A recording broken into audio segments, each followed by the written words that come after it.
الحمد لله الذي أبدع الأفلاك والأرضين، والصلاة والسلام على من كان نبيا وآدم بين الماء والتين،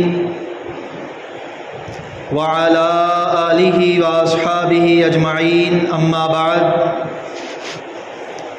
فقد قال الله تبارك وتعالى في كلامه المجيد والفرقان الحميد: اعوذ باللہ من الشیطان الرجیم، بسم اللہ الرحمن الرحیم. ان اولیاؤہ الا المتقون. صدق اللہ مولانا العظیم، وبلغنا رسوله النبی الامین المتین المبین الکریم، ونحن على ذلك لمن الشاہدین والشاکرین، والحمد للہ رب العالمین. سبحانک لا علم لنا الا ما علمتنا انک انت العلیم الحکیم. یا صاحب الجمال ویا سید البشر، من وجهك المنیر لقد نور القمر، لا يمكن الثناء كما كان حقه. بعد از خدا بزرگ توئی قصہ مختصر. عزیزان محترم،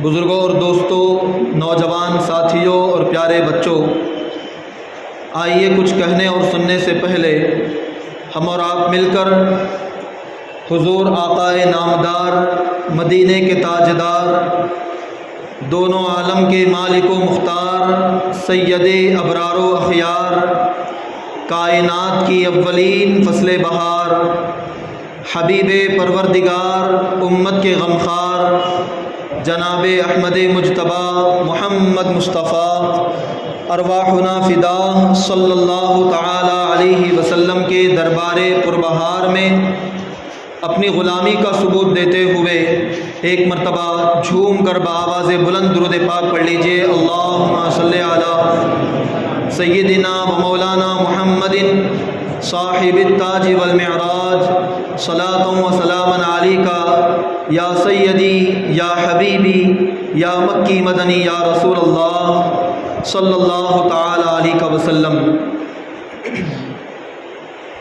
لحد میں عشق رخ شہ کا داغ لے کے چلے، لحد میں عشق رخ شہ کا داغ لے کے چلے، اندھیری رات سونی تھی چراغ لے کے چلے، اندھیری رات سونی تھی چراغ لے کے چلے.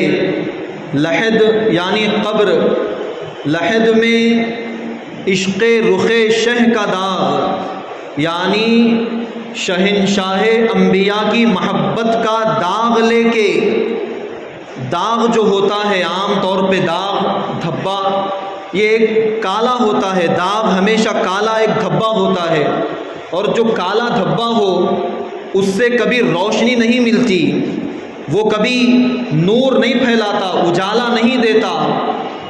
یہ ہر طرح کا داغ دھبا ہے جو اجالا اور روشنی نہیں پھیلاتا، مگر عشق مصطفیٰ کا داغ ایک ایسا داغ ہے کہ عشق مصطفیٰ کا داغ اگر لے کے قبر میں جاؤ گے تو وہ داغ قبر کو روشن کرنے کا کام کرے گا، وہ داغ قبر کو پرنور کرے گا.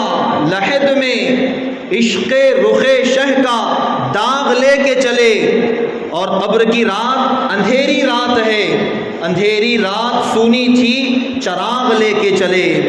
یہ عشق رسول کا جو داغ ہے وہ قبر کے اندر چراغ اور روشنی کا کام کرے گا. اور آگے فرماتے ہیں: تیرے غلاموں کا نقش قدم ہے راہ خدا، تیرے غلاموں کا نقش قدم ہے راہ خدا، وہ کیا بہک سکے جو یہ سراغ لے کے چلے. جو یہ سراغ اللہ والوں کے نقش قدم پہ اگر چلتا ہوا کوئی راہ خدا پر چلنا چاہے تو وہ راہ راست سیدھی راہ سے وہ کبھی بہک نہیں سکتا، چونکہ اللہ والوں کا نقش قدم راہ خدا کے لیے سراغ کا کام کرے گا۔ وہ کیا بہک سکے جو یہ سراغ لے کے چلے۔ اللہ اکبر۔ اللہ والوں کا نقش قدم یقیناً اللہ کے وہ جیسے بھی ولی ہوں، چاہے زمانے قدیم کے ہوں یا زمانے جدید کے ہوں، جس دور کے بھی اگر وہ اللہ کے ولی ہیں، اگر وہ نبی کے سچے غلام ہیں، تو ان کے نقش قدم پہ چلنے والا کبھی ہدایت سے دور نہیں ہو سکتا، کبھی صراط مستقیم سے وہ بھٹک نہیں سکتا۔ ہمیشہ اللہ تعالیٰ اپنے نیک بندوں کی پیروی کرنے کی وجہ سے، اپنے محبوب کے نقش قدم پر چلنے کی وجہ سے، اپنے ولیوں کی راہ پر چلنے کی وجہ سے اللہ ہم غلامان مصطفیٰ اور عاشقان اولیاء کو اللہ ہمیشہ صراط مستقیم پہ قائم رکھے گا۔ یہ اللہ کا بڑا کرم ہے کہ اللہ تعالیٰ نے ہمیں صراط مستقیم کا پتہ لگانے، راہ خدا پر چلنے کے لیے اپنے نیک بندوں کی سیرت اللہ نے ہمیں عطا فرمائی، اپنے نیک بندوں کا دامن اللہ نے ہمیں دیا ہے کہ اے میرے بندو، میرے ہدایت یافتہ بندوں کا دامن تھام لو، میرے نیک اور انعام یافتہ بندوں کا دامن پکڑ لو، تم دنیا میں بھی بہک نہیں سکتے اور آخرت میں بھی بھٹک نہیں پاؤ گے۔ دنیا بھی تمہاری کامیاب رہے گی اور آخرت بھی تمہاری تابناک رہے گی۔ اللہ اکبر۔ یہ ماہ مقدس، یہ مہینہ جسے عام طور پہ لوگوں کے اندر منحوس مہینے کے طور پہ جانا جاتا ہے، یہ سفر کا مہینہ، یہ منحوس مہینہ نہیں بلکہ یہ تو اللہ والوں کا مہینہ ہے، یہ اللہ کے ولیوں کا مہینہ۔ اس مہینے کے اندر کئی سارے اولیاء کرام کا مقدس عرس منایا جاتا ہے، متعدد اور بہت سارے اولیاء کاملین اسی مہینے میں اپنے اللہ سے جا ملے، دنیا کو چھوڑ کر وہ خالق حقیقی کے پاس چلے گئے۔ یہ وہ مہینہ ہے جس مہینے کو اولیاء کاملین کی نسبت حاصل ہے۔ اسی مہینے کے اندر حضرت سیدنا داتا گنج بخش علی ہجویری علیہ رحمت و رضوان 18 صفر المظفر کو، یعنی 2 دن کے بعد، حضرت داتا گنج بخش لاہوری علیہ الرحمہ کا آج سے تقریباً 1000 سال پہلے وصال ہوا تھا۔ وہ مہینہ جب داتا صاحب دنیا سے گئے تو وہ کوئی اور مہینہ نہیں، وہ سفر کا مہینہ تھا، سفر کا مقدس مہینہ۔ اور یہی وہ مہینہ ہے جس کی 15 تاریخ کو قطب رائے چور حضرت قطب المشائخ حضرت سیدنا احمد شمس عالم حسینی علیہ رحمت و رضوان کا عرس پاک ہے۔ اسی مہینے کی 15 تاریخ کو حضرت کا وصال ہوا تھا۔ آج سے تقریباً 550 سال پہلے کا حضرت کا زمانہ تھا، اور یہی وہ دور ہے کہ آج سے تقریباً 300 سال سے زیادہ کا عرصہ گزر گیا۔ اسی سفر کے مہینے میں حضرت سیدنا شیخ فرید صوفی علیہ رحمت و رضوان کا عرس پاک منایا جاتا ہے۔ جو بزرگ ہمارے شہر میں فرید صاحب محلہ کے اندر جو آرام فرما بزرگ ہیں، ان کا عرس مقدس بھی اسی مہینے کے اندر منایا جاتا ہے۔ اس کے علاوہ اور بہت سارے اولیاء کی نسبت اس مہینے کو حاصل ہے۔ حضرت مجاہد جنگ آزادی، شہید آزادی حضرت علامہ فضل حق خیرآبادی علیہ الرحمہ کا وصال اور ان کی شہادت اسی مہینے کے اندر ہوئی تھی۔ اور یہی وہ مہینہ ہے جس مہینے کی 25 تاریخ کو امام عشق و محبت، امام اہل سنت سیدی اعلیٰ حضرت عظیم البرکت علیہ رحمت و رضوان کا یوم وصال اسی مہینے کی 25 تاریخ کو موجود ہے۔ تو یہ تمام نسبتیں، اور اتنا ہی نہیں، ان نسبتوں کے علاوہ اس مہینے کو ایک عظیم نسبت یہ بھی حاصل ہے کہ جہاں اس مہینے میں ہمارے لوگ عام طور پہ خوشیاں منانے کو، شادی بیاہ کرنے کو، کسی کاروبار کی ابتدا کرنے کو غلط اور منحوس سمجھتے ہیں، ان کے لیے ایک بہترین دلیل، ایک بہترین ذریعہ، ایک بہترین روشنی کا ذریعہ ان کے لیے کہ اسی مہینے کے اندر ایک عظیم نکاح ہوا تھا۔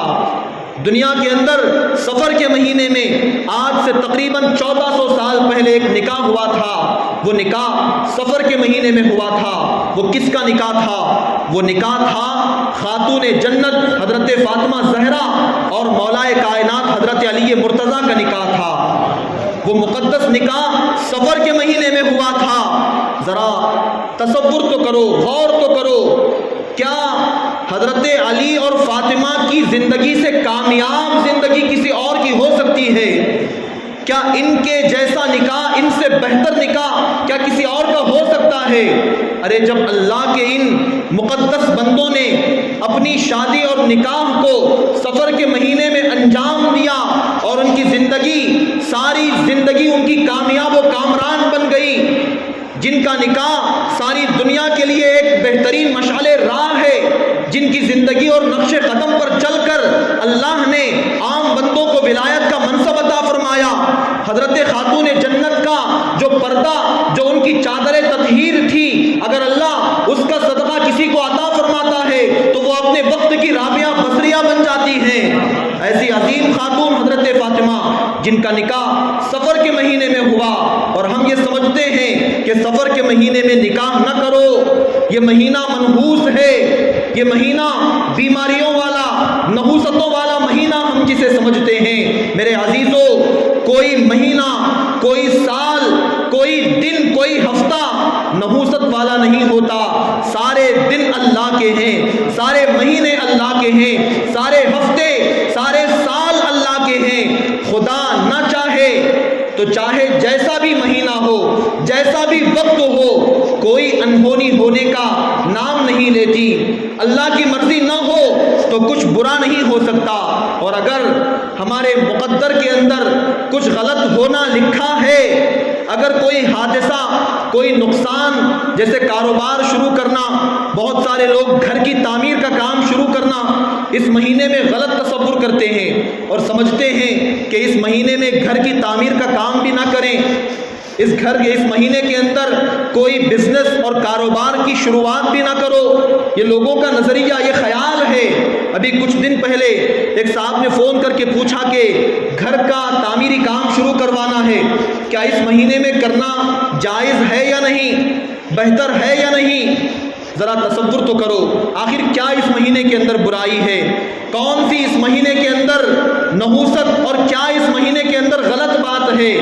ہم نے اپنے طور پر خود سے جو بنا لیا ہے، اپنی من گھڑت ہماری یہ روایتیں ہیں، ورنہ حقیقت سے ان چیزوں کا کوئی تعلق نہیں ہے. آپ اللہ کا نام لے کر نیک نیتی کے ساتھ حلال کاروبار اس مہینے کے اندر شروع کرو. اللہ چاہے تو اللہ اس میں بے پناہ برکتیں عطا کرے گا، اللہ اس میں بے شمار ترقیاں عطا کرے گا. اس مہینے کے اندر سنت مصطفیٰ کے طریقے پر چلتے ہوئے حضرت فاطمہ وہ حضرت علی کی سنت سمجھ کر نکاح کرو تو اللہ تعالیٰ حضرت فاطمہ اور علی کا صدقہ نکاح میں شامل فرما دے گا. ان کا صدقہ، ان کی برکتیں اللہ ہمارے نکاحوں میں شامل فرمائے گا. تو الغرض اس مہینے کو بہت سارے اولیاء سے نسبت حاصل ہے. یہ مہینہ گویا اللہ والوں کا یہ مہینہ ہے، اولیاء کاملین کا یہ مہینہ ہے. حضرت سیدنا شیخ فرید صوفی علیہ الرحمہ، جو دراصل شہر کرنول میں جن کی ولادت ہوئی، کرنول سے جب حضرت سیدنا طاہر شاہ قادری علیہ الرحمہ یہاں ادونی تشریف لائے تو چونکہ حضرت شیخ فرید صوفی حضرت طاہر شاہ قادری سے بہت محبت فرمایا کرتے تھے، بہت عقیدت اور انتہائی احترام فرماتے، تو اس وجہ سے بار بار کرنول سے ادونی آیا کرتے تھے. چونکہ حضرت طاہر شاہ قادری ادونی آ چکے تھے تو یہ ملاقات کرنے کی نیت سے بار بار کرنول سے ادونی آتے، ملاقات کر کے کچھ دن ٹہرتے، واپس چلے جاتے. ایک مرتبہ حضرت سیدنا طاہر شاہ قادری علیہ الرحمہ نے فرمایا کہ اے فرید، تم ایسا کیوں نہیں کرتے کہ کرنول کو ہمیشہ کے لیے چھوڑ کر ادونی میں تم مقیم ہو جاؤ، ادونی میں رہنا شروع کر دو. حضرت کا حکم ہوا تو حضرت شیخ فرید صوفی علیہ الرحمہ شہر ادونی میں ہمیشہ کے لیے مستقل طور پر رہنے لگے، یہیں زندگی گزارنے لگے، یہیں اپنے تمام معاملات اور معمولات کو یہیں پر کرنے لگے، یہاں تک کہ آپ کا جب وصال ہو گیا تو وصال کے بعد حضرت شیخ فرید صوفی کو شہر ادونی کے اس مقام پر دفن کیا گیا جہاں آج آپ کا آستانہ موجود ہے۔ آج آستانہ اگرچہ یہاں ہے مگر جس دور میں دفن کیا گیا تھا اس دور میں یہاں کوئی آبادی موجود نہیں تھی، یہاں کوئی گھر، کوئی دکان، کوئی رہنے سہنے والے یہاں موجود نہیں تھے، بلکہ جو لوگ رہتے تھے وہ ادھر قلعے کے اندر جہاں پر آج حضرت طاہر شاہ قادری کا آستانہ ہے، جہاں حضرت ملک ریحان علیہ الرحمہ کا آستانہ ہے، جو قلعے کا علاقہ ہے وہاں لوگ رہتے تھے، یہاں لوگوں کی آبادی اس وقت موجود نہیں تھی، لیکن اس دور میں حضرت شیخ فرید صوفی کو یہاں دفن کیا گیا، یہاں ان کو دفن کیا گیا، اور اس کے بعد اسی علاقے کے اندر جو شہر میں جامع مسجد تعمیر کی گئی، حضرت شیخ فرید صوفی علیہ رحمۃ والرضوان اس دور میں ہمارے شہر کی جو شان شاہی جامع مسجد ہے اس مسجد کے ثانی امام کی حیثیت سے خدمت کرتے تھے، مسجد کے ثانی امام کی حیثیت سے، اور امامت کے فرائض حضرت سیدنا قطب ادونی طاہر شاہ قادری علیہ الرحمہ فرماتے تھے۔ حضرت طاہر شاہ قادری امام تھے اور شیخ فرید صوفی نائب امام کی حیثیت سے جامع مسجد میں خدمات انجام دیا کرتے تھے۔ ذرا تصور تو کرو، اللہ والوں کی نگاہ، ان کی بصارت و بصیرت کہاں تک دیکھتی ہے۔ آبادی اس دور میں، جس دور میں جامع مسجد بنی، جس دور میں آستانہ فرید صوفی بنا، اس دور میں یہاں آبادی اگرچہ نہیں تھی، ساری آبادی وہاں تھی، لیکن جامع مسجد کو یہاں کیوں بنایا گیا؟ جامع مسجد یہاں کیوں تعمیر ہوئی؟ ان کا آستانہ، اللہ والوں کا آستانہ یہاں کیوں بنایا گیا؟ کیونکہ حضرت سیدنا طاہر شاہ قادری علیہ الرحمہ کی نظر بصارت اور نگاہ بصیرت دیکھ رہی تھی کہ ایک زمانہ آئے گا کہ سارے علاقے میں جامع مسجد کے اطراف شہر تعمیر ہوگا اور یہ علاقہ شہر کا قلب بن جائے گا، شہر کا سینٹر بن جائے گا۔ اس اعتبار سے اس دور کے آنے والے 350 سال بعد آنے والے حالات کو نگاہوں میں رکھ کر انہوں نے جامع مسجد کی یہاں پر تعمیر فرمائی اور شیخ فرید صوفی کا آستانہ یہاں پر بنوایا۔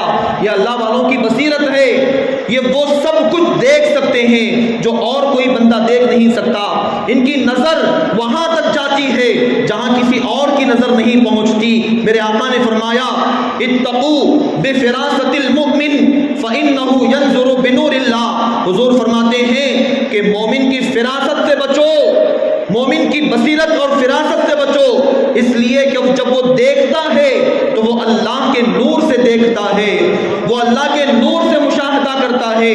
حضرت سیدنا جنید بغدادی علیہ الرحمہ کے دور میں ایک خاتون رہا کرتی تھی، اور وہ خاتون بیوہ خاتون تھی، گزر بسر کرنے کا کوئی ذریعہ نہیں تھا، بلکہ اس کے پاس کچھ پیسہ جو اس دور میں تقریباً 1 درہم یا آدھے درہم کے برابر کا پیسہ تھا، اور وہ اس پیسے سے روئی لاتی اور روئی لا کر اس سے دھاگا بناتی تھی، اور دھاگا بنانے کے بعد وہ لے جا کر 1 درہم میں بیچ دیتی تھی، 1 درہم میں یا آدھے درہم میں وہ لے جا کر بیچ دیتی، اور جب آدھا درہم آتا تو اس میں سے جو آدھا یعنی پو درہم، چاندی کا سکہ درہم جسے کہتے ہیں، پو درہم کی روئی دوبارہ لاتی اور باقی کا پو درہم اپنے گھر کے خرچے کے لیے رکھ لیتی، کھانے پینے کے لیے استعمال کر لیتی۔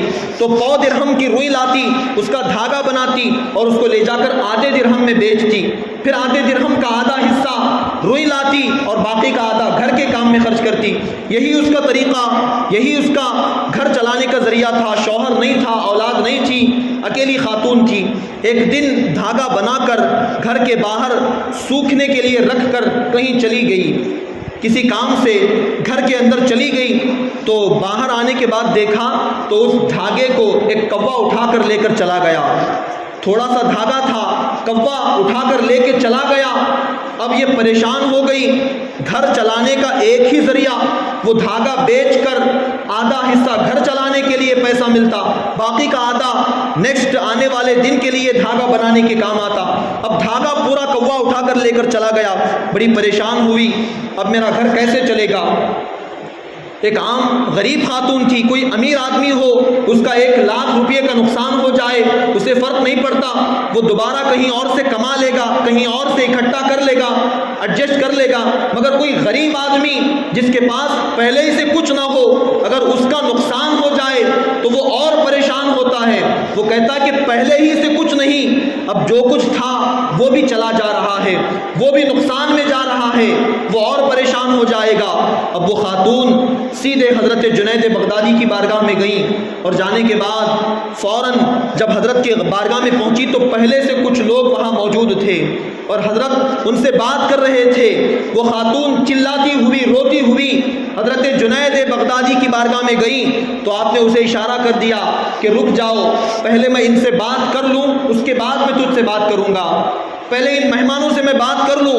تو حضرت ان سے بات چیت کرنے لگے تو دوران گفتگو ان لوگوں نے حضرت سے کہا کہ اے جنید بغدادی، ہم لوگ آپ کی خدمت میں ایک نذرانہ پیش کرنا چاہتے ہیں، ایک ہدیہ ہم آپ کی خدمت میں پیش کرنا چاہتے ہیں۔ یہ کہہ کر انہوں نے 10,000 درہم کی 10,000 دینار سونے کے سکوں کی ایک تھیلی انہوں نے نکال کر حضرت جنید بغدادی کو دے دی۔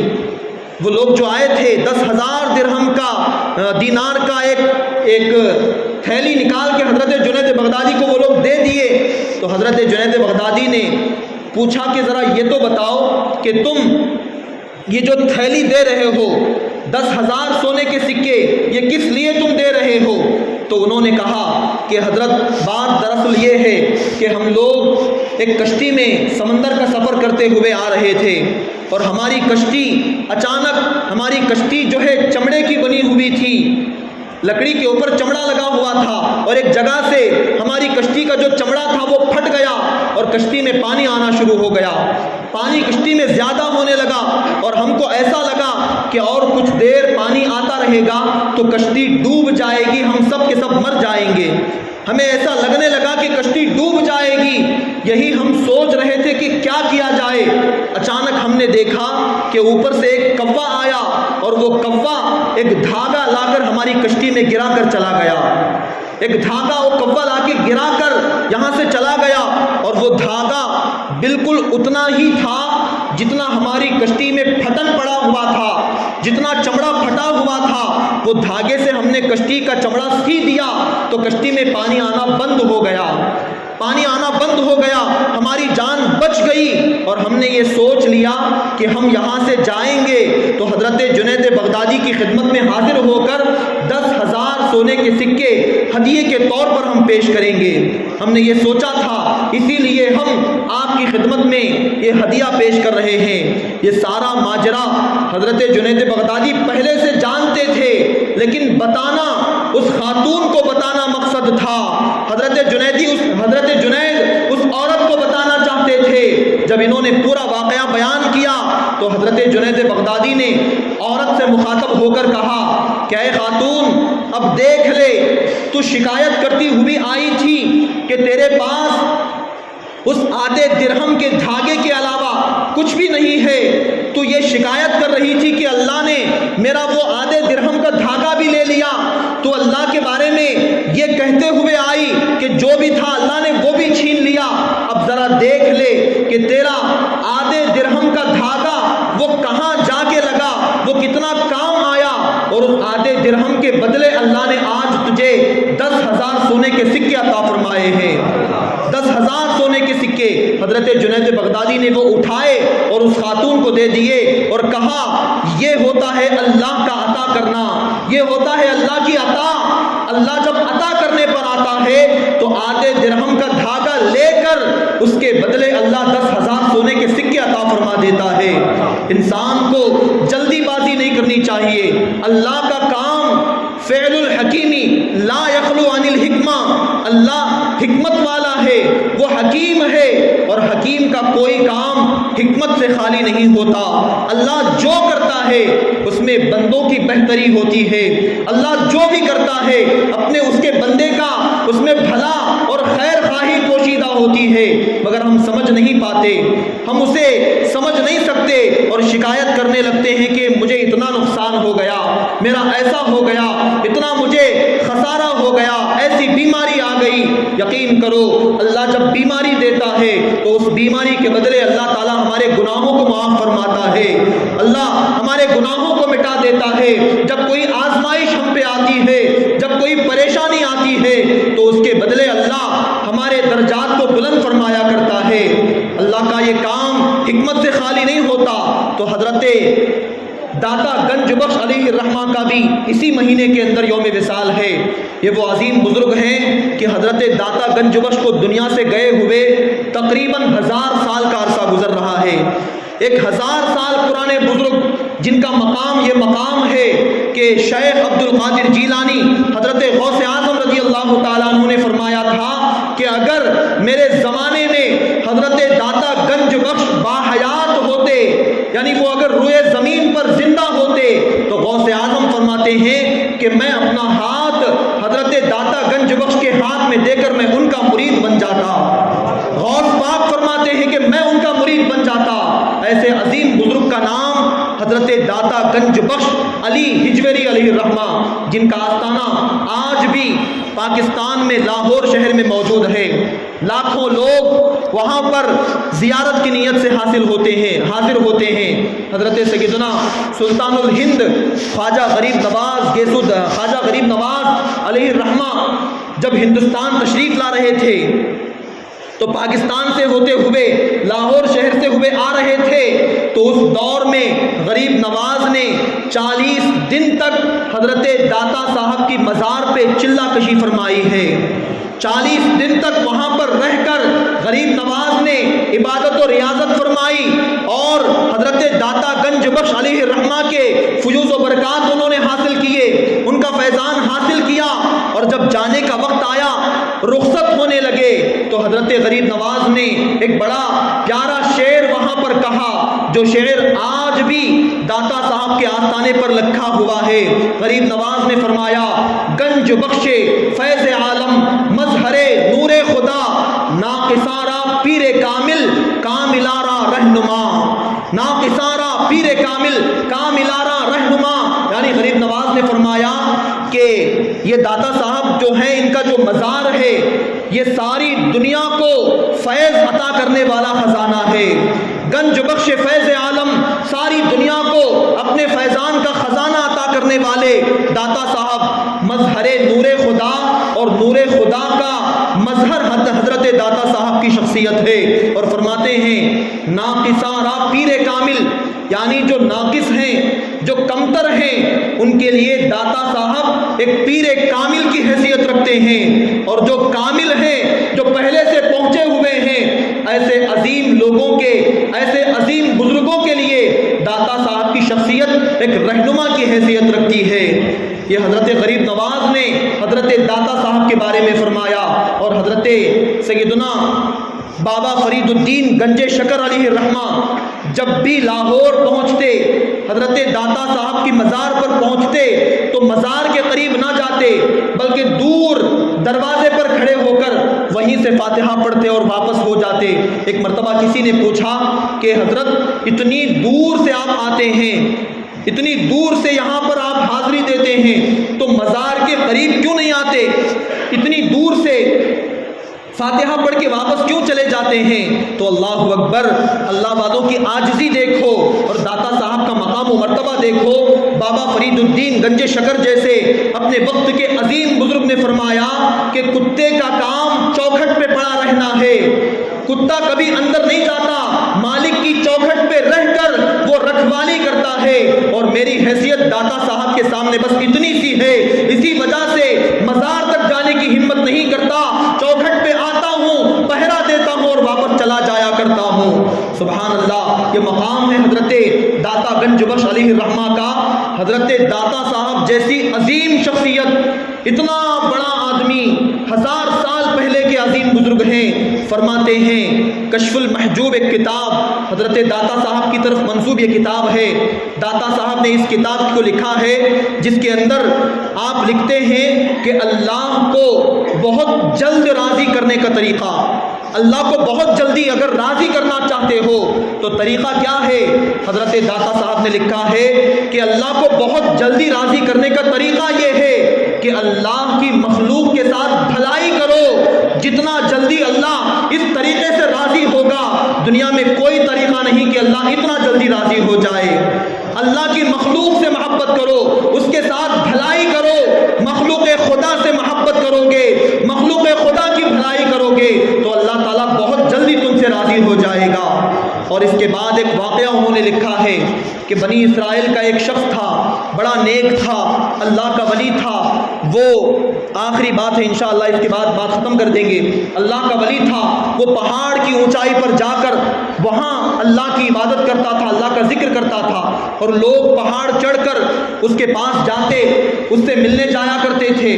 اور پہاڑ چڑھتے وقت درمیان میں ایک ڈھلان تھی جہاں پر لوگ پیر پھسل کے گر جایا کرتے تھے، اس ڈھلان کی وجہ سے لوگ وہاں پر گر جایا کرتے۔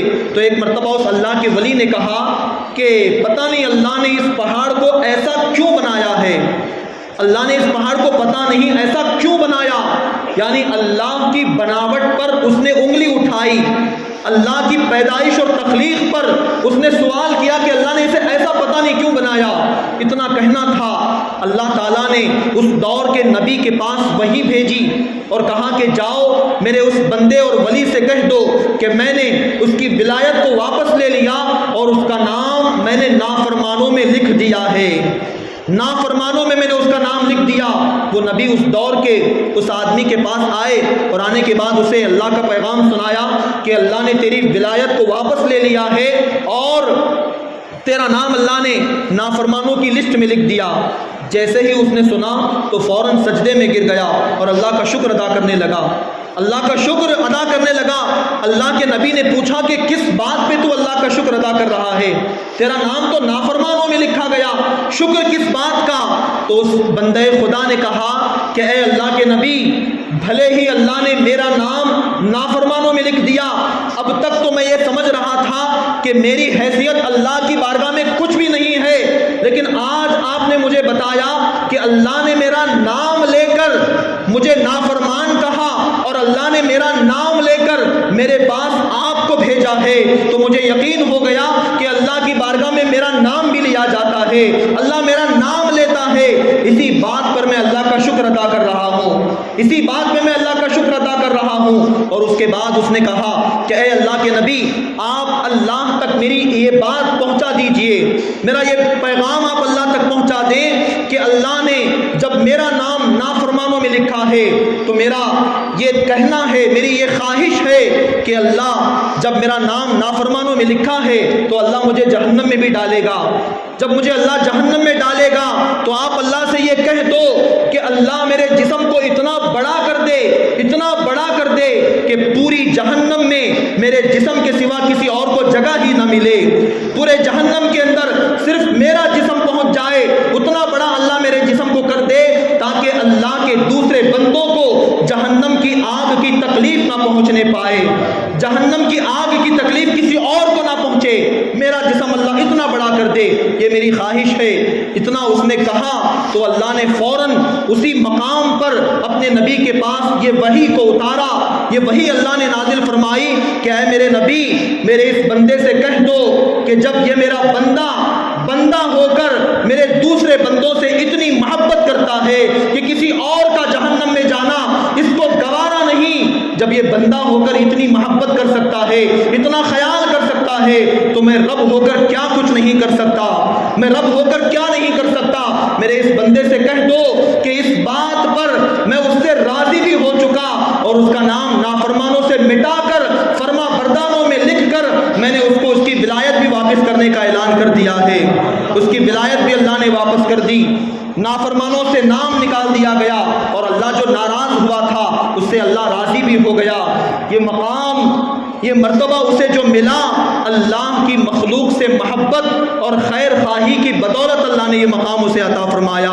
تو حضرت داتا صاحب نے اس کو اپنی کتاب کے اندر لکھا ہے اور فرمایا کہ اللہ کو جلدی راضی کرنے کا سب سے بہترین طریقہ اللہ کی مخلوق سے محبت کرو، کسی کے کام آ جاؤ، کسی کا بنا سکتے ہو، کسی کے لیے بہتری کا ذریعہ بن سکتے ہو، کسی کو اچھا مشورہ دے سکتے ہو، کچھ نہیں کر سکتے، کسی کے لیے اچھی دعا تو کر سکتے ہو، پیٹھ پیچھے اپنے بھائی کے لیے دعا تو کر سکتے ہو کہ اللہ اس کی مشکل کو آسان کر دے، اللہ اس کے رزق میں برکت دے دے، اللہ اسے بیماری سے شفا دے دے۔ کسی کے لیے یہ سب کچھ کرنے کے ذریعے یہ اللہ کی مخلوق سے محبت کے طریقے ہیں۔ اللہ نے آپ کو نوازا ہے، غائبانہ طور پر کسی کی امداد کر سکتے ہو، صدقہ و خیرات کے ذریعے کسی کے کام آ سکتے ہو، کسی کا بھلا کر سکتے ہو۔ بہت سارے ذریعے ہیں، یہ ایسے ذریعے ہیں کہ ان ذریعوں پر، ان طریقوں پر چل کر ہم اللہ کو بہت جلد راضی کر سکتے ہیں۔ یہ حضرت داتا گنج بخش علی ہجویری علیہ رحمت و رضوان کا آج ہمارے لیے پیغام ہے۔ یوں تو اور بھی اللہ والے ہیں جن کا تذکرہ کرنے کا آج ارادہ تھا۔ حضرت قطب رائے چور شمس عالم حسینی علیہ الرحمہ جن کا عرس کل 15 صفر المظفر کو ہوا ہے، ان کا ذکر کرنے کا ارادہ تھا۔ شہر رائے چور میں آپ نے جو کام کیا، جو اسلام کی شمع انہوں نے جلائی، لوگوں کی ہدایت اور رہنمائی کے لیے جو انہوں نے کوششیں کی، بہت سارے ان کے واقعات اور کرامتیں ہیں، لیکن وقت کافی ہو چکا ہے۔ اور اسی طرح آج حضرت سیدی امام اہل سنت سیدی اعلیٰ حضرت کا تذکرہ کرنے کا بھی خیال تھا، مگر وقت اس بات کی اجازت نہیں دیتا، اس لیے انشاءاللہ آنے والی جمعہ چونکہ